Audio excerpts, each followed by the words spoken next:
तो दोस्तों आज के इस वीडियो में हम लोग बात करने वाले हैं इंट्रोडक्शन टू पाइथन लैंग्वेज के बारे में। तो पाइथन क्या है? Python is a general purpose एक लैंग्वेज है, डायनेमिक लैंग्वेज है, high level and interpreted programming language, यानी कि इसके अंदर बहुत सारी हाई लेवल का डेटा है और बहुत ही इंटरप्रेटेड लैंग्वेज है कि जिसमें बहुत सारी लाइब्रेरीज भी इंक्लूड होती हैं। It supports object oriented programming approach. इसका मतलब क्या हुआ? ऑब्जेक्ट ओरिएंटेड मतलब जो भी यूज़र की रिक्वायरमेंट हो उसके हिसाब से ही ये लैंग्वेज को देख के बनाया गया है टू डेवलप एप्लीकेशंस। ठीक है, तो जो भी यूज़र की नीड होगी, जो भी जिस प्रकार की भी एप्लीकेशन उसको चाहिए, उसी की सोच में रखते हुए इसको ऑब्जेक्ट ओरिएंटेड प्रोग्रामिंग लैंग्वेज बनाया गया है। Python is easy to learn yet powerful and versatile scripting language which makes it attractive for application development. तो पाइथन बहुत आसान है पढ़ने में और इसी वजह से जो है काफ़ी अच्छी और डिज़ाइनेबल एप्लीकेशन भी इससे बनाई जा सकती हैं।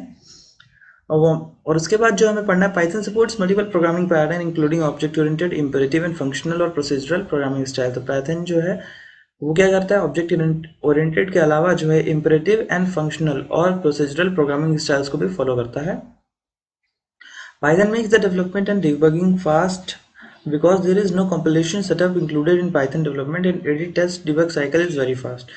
तो क्योंकि इसमें कोई भी compilation setup नहीं है, इस वजह से इसकी जो रनिंग प्रोसेस है वो बहुत फास्ट हो जाता है, यानी कि आउटपुट बहुत जल्दी आपको मिल जाएगा। तो हम लोगों ने पाइथन की कुछ बात कर ली और हम लोग बात करने वाले हैं पाइथन के इतिहास के बारे में, यानी कि हिस्ट्री ऑफ पाइथन के बारे में। तो पाइथन का जन्म जो है वो अप्रॉक्स 1980s के आसपास हुआ था और इसका रियल इम्प्लीमेंटेशन जो हुआ था वो हुआ था दिसंबर 1989 में बाई सर काइरो van Rossum at CWI Netherlands में उन्होंने किया था। फरवरी 1991 में sir van Rossum publish the code labelled version 0.9.0 to all sources. In 1994, Python 1.0 was released with new features like Lambda, Map, Filter, and Reduce. Python 2.0 added new features like list, comprehensions, garbage collection system, और इसके अलावा on December 3, 2008, Python 3.0 was released, also called PY3K. It was designed to rectify fundamental flaws of the language. ABC programming language is said to be the predecessor of the programming language which capable of exception handling and interfacing with amoeba operating system। तो इसको predecessor कहा जाता है Python language का। और Python is influenced by ABC language. जो Python बनाई थी सर गाइडोविन रोजम ने, उन्होंने उससे पहले एक एबीसी लैंग्वेज हुआ करती थी, उससे इन्फ्लुएंस होकर बनाई थी। तो ये थी हिस्ट्री ऑफ पाइथन। इसके बाद हम लोग बात करेंगे फीचर्स ऑफ पाइथन के बारे में। तो चलिए जल्दी से बात कर लेते हैं फीचर्स ऑफ पाइथन के बारे में। Python is easy to learn and use. Python बहुत आसान ही तरीके से लर्न की जा सकती है, इसकी कोडिंग बहुत आसान होती है। Python is a expressive language. आप अपनी कोई भी जो भी चीज़ आपको बनानी है उसको बहुत ही आसान भाषा में पाइथन लैंग्वेज में लिख सकते हैं। इसे कहते हैं कि एक्सप्रेस कर सकते हैं, तो इसलिए कहा गया Python is a expressive language. It has unique styles, इसके स्टाइल अलग है। It is a cross platform language, यानी कि डिफरेंट डिफरेंट प्लेटफॉर्म पर यूज़ की जा सकती है। Free and open source language, यानी कि फ्री फॉर ऑल है, कोई भी यूज़ कर सकता है। ऑब्जेक्ट ओरिएंटेड लैंग्वेज है, पहले भी मैंने आपको बताया कि ऑब्जेक्ट ओरिएंटेड का मतलब क्या होता है। ऑब्जेक्ट ओरिएंटेड का मतलब है कि वो लैंग्वेज जो है आपका किसी पर्पस ड्रिवन लैंग्वेज है, मतलब किसी यूज़र के अकॉर्डिंग ही जो आपको बनाना है वो आप बना सकते हैं। Python is a extensible language.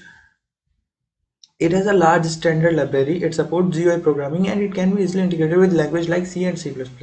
तो ये कुछ फीचर्स है पाइथन के जो हम लोगों ने पढ़े। अब इसके आगे हम लोग एप्लीकेशन एरियाज ऑफ पाइथन कहाँ कहाँ पे इसको अप्लाई किया जा सकता है। तो इसका एक वेब एप्लीकेशंस पे आप यूज़ कर सकते हैं। एआई एंड मशीन लर्निंग में पाइथन का यूज़ है। डेस्कटॉप जीयूआई यानी कि ग्राफिकल यूज़र इंटरफेस एप्लीकेशन बनाने में इसका यूज़ होता है। सॉफ्टवेयर डेवलपमेंट में इसका यूज़ है। साइंटिफिक एंड न्यूमेरिक थिंग्स में इसका यूज़ है। बिजनेस एप्लीकेशंस में इसका यूज़ है, यानी बिजनेस रिलेटेड एप्लीकेशंस बनाने में यूज़ है इसका। कंसोल बेस्ड एप्लीकेशन बनाने में यूज़ है। ऑडियो और वीडियो बेस्ड एप्लीकेशन जो बनाई जाती है उनमें इसका इस्तेमाल किया जा सकता है। 3D कैड एप्लीकेशन में बनाने में और इंटरप्राइज एप्लीकेशन बनाने में, application for images and games और 3D ग्राफिक्स बनाने में भी इसका इस्तेमाल किया जाता है। ये कुछ सर्टेन एरियाज हैं जो मैंने यहाँ पे लिस्ट किए। इसके अलावा भी इसकी बहुत वाइड फील्ड है जिसपे आप इसको यूज़ कर सकते हैं। तो इसके बाद बेसिकली जो हम लोग को सीखना है वो सीखना है कि पाइथन को कैसे इंस्टॉल करें और उसकी लाइब्रेरी को कैसे सेट करें, यानी पाथ को कैसे सेट करें और उसके बाद उसमें कोडिंग कैसे करनी है। तो thanks for watching and do subscribe my channel Naman book depot.